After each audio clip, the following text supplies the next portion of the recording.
우리가 살다 보면 우리의 뜻대로 혹은 우리의 계획대로 다 이루어지지 않죠. 그러나 우리의 계획이 다 이루어지지 않아도, 우리의 뜻대로 다 되지 않아도 지나고 보면 하나님께서 그 걸음을 인도하신, 하나님께서 그래서 우리의 인생을 이렇게 틀어놓으시기도 하시고 또 방향을 바꿔놓기도 하시는구나, 이런 생각을 하게 됩니다. 예를 들면 교회가 어떤 행사를 진행합니다. 야유회나 체육대회를 다 준비해놓고 진행하려고 하는데 갑자기 폭우가 내렸습니다. 혹은 어떤 급박한 상황 때문에 취소가 돼버렸습니다. 다 준비해놓은 그런 진행부 입장에서 너무 당황스럽고 또 여러 사람들이 실망할 수 있겠죠. 그런데 그 폭우 때문에 사람들이 옹기종기 또 조용한 곳에 모여서 간식을 나누면서, 그렇게 담소를 나누면서 서로에 대한 안부를 묻고 이야기를 하면서 또 상대들의 그 지난 마음에 숨겨진 이야기들을 나누면서 기도하는 시간들을 갖게 된 것이죠. 어쩌면 하나님께서는 일반적인 어떤 화려한 어떤 그런 퍼포먼스가 있는 그러한 어떤 프로그램이 진행되어진 행사를 원하셨기보다는 그 성도들 가운데 서로 안에 있는 감추어진 이야기들이 드러나고 서로 위로하고 격려하기를 더 바라셨는지도 모를 것이죠. 어떤 경우에 우리가 이 차를 몰고 가거나 목적지가 있고 혹은 여러 가지 중요한 만남이 계획되어져 있는데 갑자기 차량이 정체가 돼서 꽉 막혀서 오도 가도 못하는 상황이 벌어질 수 있습니다. 너무 조바심도 나고 또 그 일로 인해 짜증이 일어날 수도 있죠.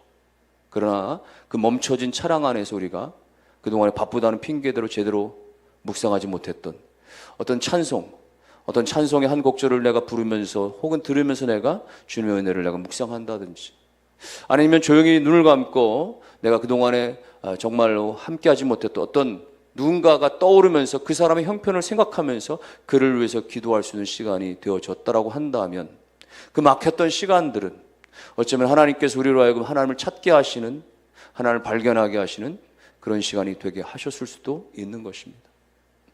예를 들어서 우리가 뭔가 취직을 준비하고 입시를 준비하고 혹은 성공적인 이직을 준비하고 하는데 최선을 다하고 노력했는데 열심히 준비했는데도 불구하고 실패를 경험했다. 그 너무 좌절이 되고 왜 내가 이렇게 실패가 낙방이 왔을까 싶지만, 그런데 이후에 또 다른 어떤 새로운 어떤 기회가 주어졌거나 아니면 그 시간 동안에 내가 또 다른 배움의 시간이 되어졌다고 한다면, 시간이 많이 지난 다음에 그때 실패가 오히려 나에게 있어서 더 나은 길로 나아갈 수 있는, 하나님께서 나를 멈추게 하신 것이 아니라 오히려 방향을 틀어주시고 새롭게 이끌어 가신 하나님의 손길이었다라고 우리가 고백을 할 수가 있게 되는 것이죠. 여러분, 우리는 그렇습니다. 생각하기에 내가 생각한 대로 다 되어지기를 좀 바라고, 내가 바라는 그 목적지 가운데 빨리 다다르기를 우리는 바라고, 그렇지만 우리의 원대로 우리의 계획도 다 되어지지 않을 때가 너무나 많은 것입니다. 그런데 거기에는 하나님의 뜻이 있을 수 있고 하나님의 계획과 인도가 있는 것입니다. 오늘 본문에 나오는 이 제자들과 예수님의 모습이 그렇습니다. 지금 배를 타고 게네사렛이라는 곳에 도착을 했다라고 말하는데, 사실은 이 배는 베세다를 향해서 가고 있었어요. 앞에서 45절에 보면은 원래 목적지는 베세다였습니다. 그런데 정작 도착한 곳은 게네사렛이었어요. 목적지가 갑자기 바뀌어진 것입니다. 물론 베세다에 가지 않은 것은 아니에요. 나중에 보면은 베세다 지역에도 가서 다시금 복음을 전하십니다. 문제는 뭐냐? 베세다로 가려고 했던 것이 갑자기 방향이 틀어져서 게네사렛이라는 곳으로 옮겨지게 됐다는 것이죠. 이와 비슷한 구조가 마가복음 5장에도 기록이 됩니다. 예수님의 일행은 처음에는 회당장 야이로의 집을 향해서 가고 있었습니다. 야이로의 딸이 아파서 죽게 되었다라고 한 그 소식을 듣고 가게 된 것이죠. 근데 가다가 중도에 중단이 됐어요. 12회를 혈루증으로 앓던 여인이 달려들었기 때문입니다. 그 여인 때문에 시간이 지체되고 거기서 이 여인을 고치는 그러한 일들이 중간에 있어졌죠. 야이로 집에 안 간 것은 아니세요. 가시긴 가셨는데 그 중간에 다른 일이 벌어졌던 것이에요. 오늘 베세다에 안 간 것은 아닌데 그 중간에 먼저 게네사렛에 이르게 된 것입니다. 여러분, 이것은 교회 사역의 중요한 원리 중에 하나를 우리 가운데 가르쳐주고 있는 것입니다. 교회라고 하는 것은 무엇입니까? 복음을 위해서 예수 복음을 중심으로 예수 복음을 전한다라고 하는 그 이 대명제는 영원히 변함이 없는, 예수 십자가 복음만이 우리 가운데 유일한 기침 분명하지만, 그러나 그것을 증거하는 방법이나 혹은 내용에 있어서는 언제든지 가변적일 수 있다고 하는 사실인 것입니다. 우린 연초에 뭔가를 계속 계획할 수 있지만 그 계획이 완전할 수 없는 거예요. 중간에 그것이 변경되고 수정되고 보완될 수 있는 것이죠. 때로는 예산에 없었던 어떤 일도 필요에 따라서 우리가 단행할 수도 있는 것이죠. 그러니까 우리가 한 가지에만 우리가 꽂혀서 고집할 필요는 없는 것입니다. 얼마든지 새로워질 수 있고 달라질 수 있는 것입니다. 우리가 고정관념을 넘어설 때에 우리 안에 경쟁력이 갖춰지고 사역에 대한 탄력이 붙을 수 있고 여러 가지 우리가 합심할 때 시너지 효과들이 일어날 수가 있게 되어지는 것입니다. 그래서 우리 안에 영적인 신앙적 차원에서도 유연한 태도가 필요한 것입니다. 그런데 여러분, 왜 베세다를 향한 배가 갑자기 목적지가 게네사로 바뀌어지게 되어졌을까요? 역사가 유대 역사가 요세푸스는 그렇게 말합니다. 이 게네사렛이라고 하는 지역의 특성이 있는데 이 지역은 나지 않는 열매가 없는 곳이다, 이렇게 특정했어요. 나지 않는 열매가 없다는 건 뭐예요? 이 땅은 너무 비옥해가지고 온갖 나무에 이런 유실수들이 다 맺어진단 말이에요. 너무 축복된 비옥한 땅이라는 거예요. 여러분, 중동 땅을 생각해보면, 팔레스타인 지역을 생각해보면 너무나 척박하고 거친 땅들 가운데서 모든 열매가 소출이 가능한 땅이라고 하니까 얼마나 탐스러운 땅입니까? 게네사렛이 얼마나 부유한 지역이겠어요. 오늘날로 치면 강남의 압구정 같은 그런 부촌을 일컫는 것일 거예요. 그런데 이 게네사렛에 예수님의 일행이 도착하자마자 어떤 일이 벌어졌습니까? 수많은 병자들이 예수님께 몰려 나오는 거예요. 뭘 말하는 겁니까? 여러분, 부유한 땅인데 모든 것이 부족함이 없는 넉넉한 곳인데, 탐스러운 땅이 많은 사람들이 정말 부러워할 만한 땅인데 실상 그곳에 도착해 보니까 그야말로 병자들로 가득한 곳이라는 거예요. 겉보기에는 화려합니다. 부러움의 대상이었습니다. 근데 막상 뚜껑을 열고 보니까 그렇지 않은 것입니다. 그 땅은 골물대로 골마있는 땅이었다는 것이에요. 여러분, 오늘 우리 가운데 겉보기에는 그렇지 않습니다. 겉보기에는 사장님 소리 듣고, 겉보기에는 의사 소리, 변호사 소리 들을 수 있습니다. 돈 많이 벌고 연봉 많고 존경받고 말이죠. 그럴 수 있어요. 그런데 내면으로 들어가 보면 여전히 죄 문제 때문에 허덕이는 것입니다. 여전히 인생의 고독한 문제 때문에 벗어나지 못하여 심한 아픔과 상처 가운데 얼룩져진 인생 가운데 썩을 대로 썩어 있는 모습들이 너무 많은 것이에요. 겉으로는 멀쩡해 보이지만 속은 상할 대로 상해 있고, 얼굴로는 웃는 모습이지만 그러나 마음으로는 비통한 눈물을 흘러내리는 사람들이 너무나 많은 것입니다.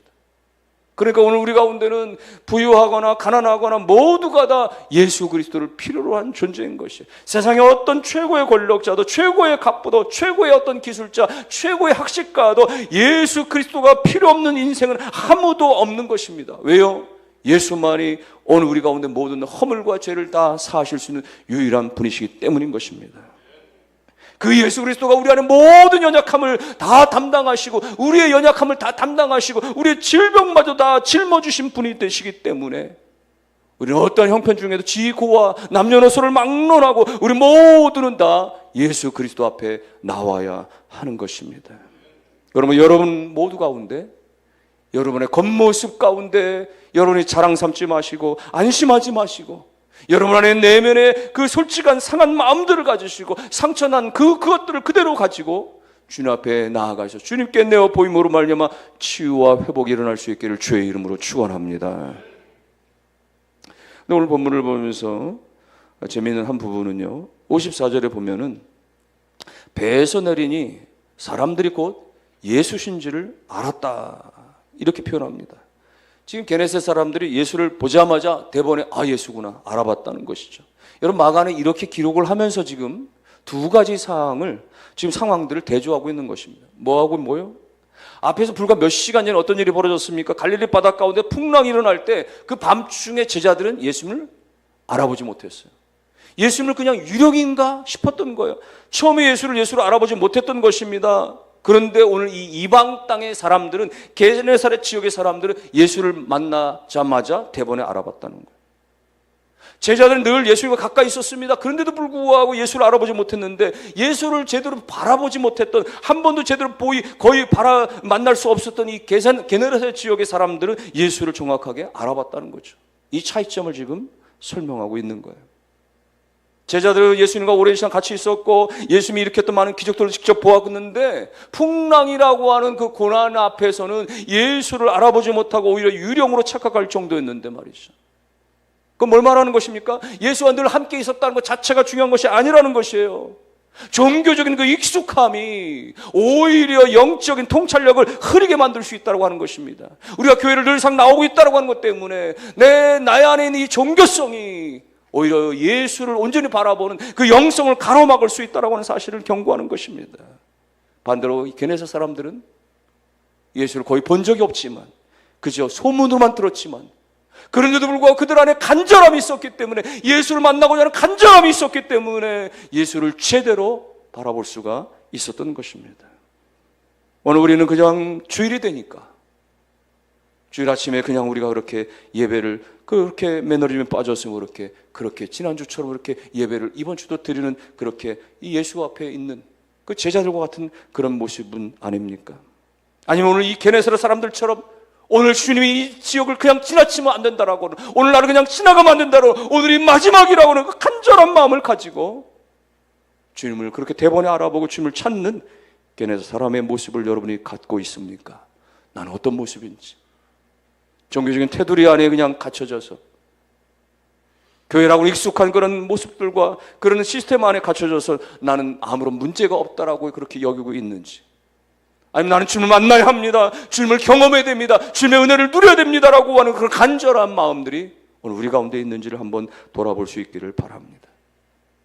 예수님께서는 한 번은 백부장을 칭찬하신 바가 있죠. 로마의 장교 백부장이 그의 하인이 고침받기를 간절히 바랄 때 주님께서 가고자 하실 때 주여 가지 마시고 말씀으로만 하옵소서. 그 믿음이 너무나 놀라워서 주님께서 칭찬하시는 거예요. 내가 이스라엘 중에서 이만한 믿음을 보지 못했다. 여러분, 이 칭찬의 이 표현에 무슨 의미가 담겨졌습니까? 이스라엘에 수많은 사람들이 있는데 저들 가운데 어떤 사람들도 이 이방인 이 장교 말이죠, 로마 사람, 이 사람의 이 믿음만치 되는 사람이 없단 말이죠. 여러분, 수많은 이스라엘의 종교 지도자들이 있고 유대인들이 있고 정통 바리새인들이 있었지만 그들은 다 예수 그리스도를 하나님의 아들로 바라보지 못했다는 거예요. 그런데 오히려 이방인인 백부장은 예수를 하나님의 아들로서 그렇게 온전히 바라고 믿었다라는 것이죠. 무엇이 문제입니까? 바리새인들과 정통 유대인들은 하나님에 관해서 너무나 잘 알았던 거예요. 종교에 관해서 너무나 익숙했던 것입니다. 그들은 너무나 많은 성경에서 해박했던 것들에 너무 많이 알고 있다라고 하는 것이 진정한 예수 그리스도를 온전히 깨닫지 못하는 결과를 낳고 말았다는 것이. 여러분은 우리가 교회를 오래 다녔다라고 하는 것이, 내가 성경을 많이 알고 있다라고 하는 것이, 내가 성경 공부를 많이 내가 패스했다라고 하는 것이 오히려 우리 안에 그것이 우리를 그야말로 어둡게 만들어버리는, 내가 더 이상 알 것이 없다라고 하는, 난 다 알고 있다라고 하는 그것이 오히려 우리 안에 진정한 생명력을 잃어버리게 만드는 것이 될 수 있다는 사실을 여러분이 경고적으로 우리가 잘 깨닫고, 여러분 정말 우리 안에 나는 정말 하나님이 더 필요합니다. 나는 하나님의 만남이 필요합니다. 나는 오늘도 하나님의 경험이 필요합니다. 하나님을 더 알아가기를 원합니다. 내가 끊임없이 하나님의 덕도 내가 배워가기를 원합니다. 주님의 장성한 분량이 이르기까지 끊임없이 그렇게 제가 그렇게 믿음이 자라가기를 원합니다. 우리의 고백과 간절한 기도의 제목이 될 수 있기를 주의 이름으로 축원합니다. 이렇게 예수님을 대본에 알아본 게네사렛 지역의 이 사람들이 어떤 행동을 취하고 있습니까? 55절에 보니까 그 온 지방으로 달려 돌아다니며 예수께서 어디 계시다는 말을 듣는 대로 병든 자를 침상째로 메고 나왔다. 예, 병든 자들을 만나는 대로 말이지 다 그렇게 데려오기 시작한 거예요. 예수님을 제대로 봤으니까. 이 사람들은 말이죠, 예수님을 전능자로, 예수님을 그 치료자로 알았기 때문에 병자들 다 데리고 나오기 시작하는 거예요. 데리고 나오는데 무슨 죄로요? 침상죄로. 이건 뭘 말하는 것입니까? 누군가가 도와주지 않으면 스스로 나올 수 없는 그런 중환자 같은 상태들을 말하는 것이죠. 또 어떤 의미에서는 자기 고집대로 말이죠, 예수가 뭐 필요해 라고 말이죠, 거절하는 사람들이 있으니까 강제로 끌고 오다시피 했다라고 하는 의미도 담고 있을 거예요.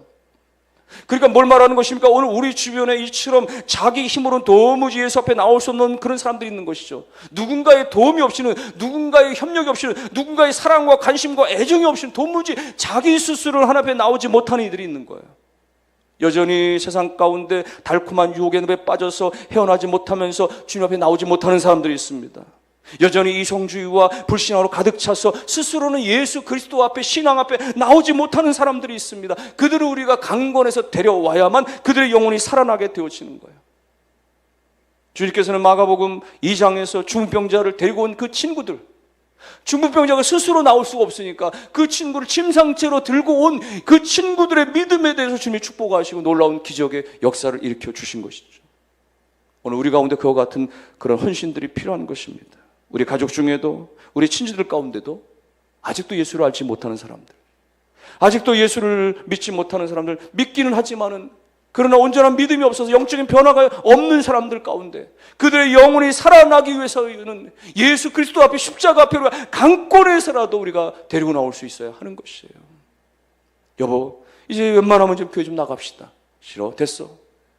아이들아, 얘들아, 이제 교회 좀 같이 가자. 싫어. 예? 그럼 그냥 그래, 그럼 다음번에 가든지.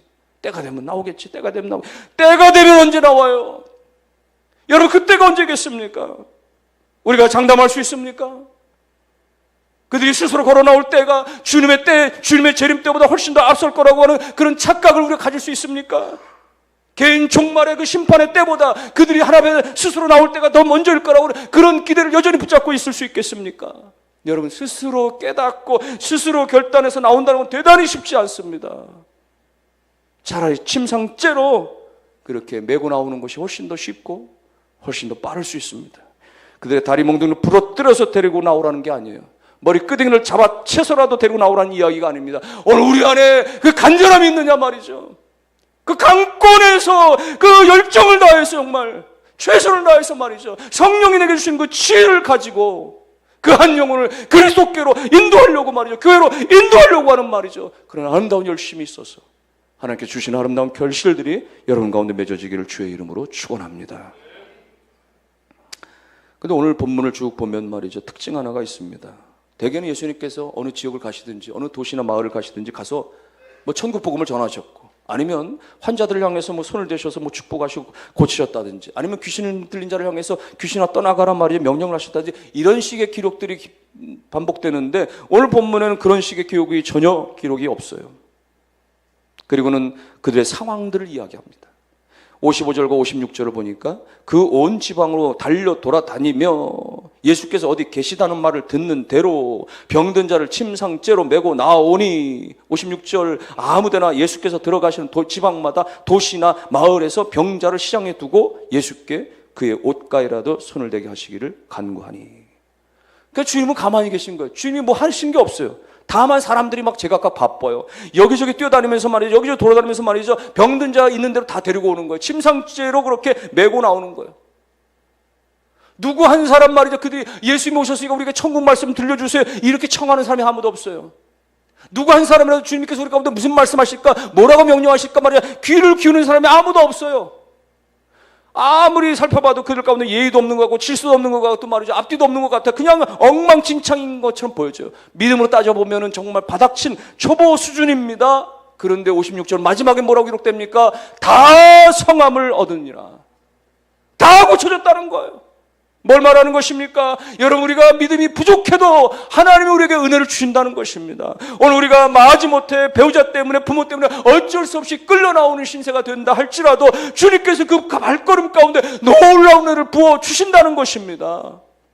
우리가 때때로는 정말 형식에 의해서, 그렇게 습관에 의해서 마지못해 그렇게 나오고, 여전히 우리가 성과 속이 무엇인지 말이죠, 영과 육이 무엇인지 구분도 잘 되지 못하는 나이롱 신자 같은 모습이랄지라도 하나님께서는 오늘 우리 가운데 말이죠, 다 성함을 주시는, 다 은혜를 베풀어 주시는 좋으신 하나님이신 줄을 믿으시기를 주의 이름으로 축원합니다. 일방적인 은혜죠. 우리가 잘해서가 아닙니다. 우리가 열심히 해서가 아니에요. 우리가 말씀을 사모하고 하나님의 나라를 노래하고 하나님을 온전히 경배하기 때문에 주신 은혜가 아닌 거예요. 우리의 신앙생활이 너무 엉성한데도 불구하고, 우리 믿음 생활이 너무 부족한데도 불구하고 하나님 우리 가운데 일방적으로 주시는 은혜입니다. 그래서 한국의 최초 선교사역으로 사역했던 윌리엄 엘 스캇이라고 하는 그분이 말이죠, 찬송을 작사한 찬송가 493장의 3절은 그렇게 고백하는 거예요. 나는 부족하여도 영접하실 터이니, 나는 너무 부족하고 아무것도 아닌데 주님의 그 십자가의 은혜로 말미암아 나를 그대로 그냥 나를 받아주시고 나를 그렇게 영접해 주신단 말이죠. 여러분, 교회는 믿음 좋은 사람에게만 역사하는, 은혜가 체험하는 그런 곳이 아닌 것입니다. 오늘 하나님의 은혜는, 오늘 하나님의 역사는 우리가 교회를 얼마나 오래 다녔느냐에 따라서, 우리가 얼마나 믿었느냐에 따라서, 성경을 얼마나 많이 알았느냐에 따라서 주어지는 것이 아니라, 오늘 우리가 예수 그리스도를 향한 그야말로 소망을 가지고 내 연약한 문제를 안고 그대로 주 앞에 나와서 겸손히 주 앞에 나아갈 때 주님께서 한량없는 그 은혜와 은총을 부어주시는 좋으신 하나님 믿으실 수 있기를 주의 이름으로 축원합니다. 그런데 여러분, 이 다 성화를 받는 이 놀라운 축복 역사는요, 오늘 놓치지 말아야 한 가지 조건이 있습니다. 그것은 무엇입니까? 56절 마지막에 보니까 손을 대는 자는 그랬어요. 손을 대는 자는. 예? 손 대면 톡하고 터지는 게 아니라 손을 대면, 주님께 손을 대면 놀라운 역사가 일어나는 것입니다.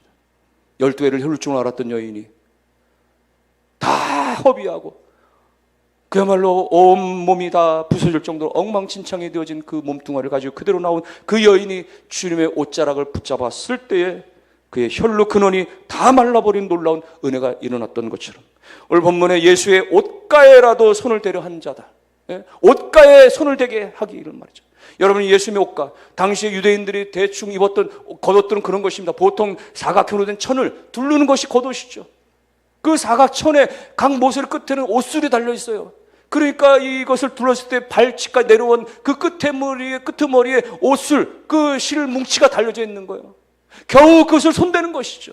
그러면 어떻게 됩니까? 병든 자들이 엎드려야 되는 것입니다. 무릎을 꿇어야 되는 것입니다. 예수님의 발치까지 납작 엎드려서 마지막 그 끄트머리 말이죠. 지금으로 옷을 따진다면 우리의 그 끝에 마지막 부분 말이죠. 바지단 같은 데 말하는 거예요. 뭘 말하는 것입니까? 예수님의 가장 연약한 부분 말이죠. 예수님의 어깨 손을 넣는 것이 아니라, 예수님의 손을 붙드는 것이 아니라, 예수님의 그 옷가의 마지막 그 끝자락에 그렇게 흙먼지가 다 묻어진 마지막 그 끝자락에 그렇게 실뭉치를 잡겠다라고 하는 것은 예수님의 가장 작은 그 은혜라도 내게는 생명이 살아나는 그 은혜입니다. 마치 그렇게 말이죠. 귀신 들린 딸을 고침받기 위해서 주님 앞에 달려나왔던 말이죠. 메소포타미아의 그 여인과 같이 말이죠. 그렇게 주님 앞에 간절한 마음으로 매달리는 것이죠. 여러분이요, 세상은 끊임없이 우리 가운데 성공의 중심부를 잡으라고 말하지만은, 우리의 신앙은 겸손히 주님 앞에 가장 낮은 자리에서, 가장 낮은 자리라도 엎드릴 때, 가장 내가 낮은 자리에 낮아질 때 그 옷의 밑단으로부터 그야말로 예수 그리스도의 하늘의 능력이 우리 가운데 흘러 넘쳐나게 되어지는 것을 깨닫게 해 주시는 것입니다. 사랑하는 성도 여러분들이요, 여러분의 손은 무엇을 붙잡고 있습니까? 여전히 세상의 허영과 물질을 향하여서 그렇게 호적거리는 여러분의 손인 것입니까? 여러분의 손은 무엇을 붙잡고 있습니까? 아직까지도 나의 알량한 자존심을 붙잡고 있고 나의 그런 과거의 여러 가지 경험들을 붙잡고 있습니까? 그 손을 믿음으로 펴셔서 그야말로 시장 바닥 가운데 지금 예수께서 그렇게 다가오시는 그런 이 게네사렛의 모습과 같이 오늘 그렇게 정말로 부족하고 엉성하고 문제가 많은 내 인생이지만 그럼에도 불구하고 찾아오신 예수 그리스도 앞에 우리가 엎드려서 주님의 옷자락에 손을 대는 여러분의 손길이 될 수 있기를 주의 이름으로 축원합니다. 오늘 우리가 그렇게 믿음으로 손 내밀 때 주는 우리를 멀리하지 아니하시고 우리를 거부하지 아니하시고 우리가 외면하지 아니하시고 모두 은혜를 베풀어 주시는 것입니다. 성경은 말씀합니다. 예레미야 29장 13절 말씀에 너희가 온 마음으로 나를 구하면 나를 찾을 것이요 나를 만나리라. 우리가 마음을 다해서 주님을 찾을 때 우리가 주님을 찾게 되어지고 주님을 만나게 되어진다는 것이 잠언 8장 17절도 같은 말씀입니다. 나를 사랑하는 자들이 나의 사랑을 입으며 나를 간절히 찾는 자가 나를 만날 것이니라.